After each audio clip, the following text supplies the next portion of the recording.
Ôi màu hai nào cái này màu haiนี่ចំពោះបងប្អូនណាដែលមានបញ្ហា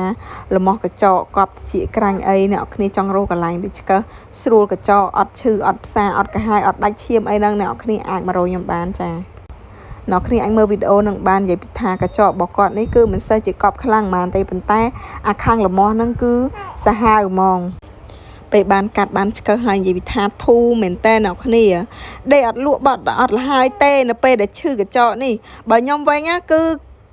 ក្រោកឆ្កឹះកដាយប់ហ្មងនេះអើយដល់វគ្គពិសេសហើយអ្នកគ្នានេះឃើញហីមកដុំហ្មងអ្នកគ្នាប៉ុន្តែឃើញប៉ុណ្ណឹងណាអត់ទាន់អស់ទេអ្នកគ្នាគឺនៅក្រោមស្បែកក្រោមកញ្ចក់ទៀតអ្នកគ្នាគឺឈឺមែនតែន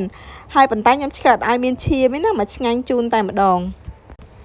នេះគឺនៅគល់កញ្ចក់ទៀតអ្នកគ្នានិយាយពីថាជាតិសាហាវមែនតែន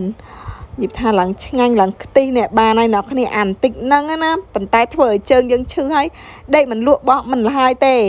និយាយថាឆ្កឹះក៏មិនទាន់អស់ទេអ្នកគ្នារត់ទៅលក់ខោអាវសិនមកធ្វើបន្តទៀតចំពោះបងប្អូនដែលចង់ឆ្កឹះអីអ្នកគ្នាអាចណាត់ខ្ញុំបានចានិយាយទៅគឺឆ្កឹះជូនមកស្អាតរំលីងសាច់ជូនឲ្យមកស្អាតហ្មងហើយធ្វើឲ្យគឺយើងមានការលាបកញ្ចក់ឲ្យដែរអ្នកគ្នា